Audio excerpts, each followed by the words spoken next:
In this video, I will show you how to type bracket on laptop. So guys, to type bracket, most of case it will appear on number 9 and 0 on keyboard.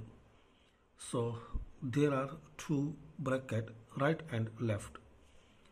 So press this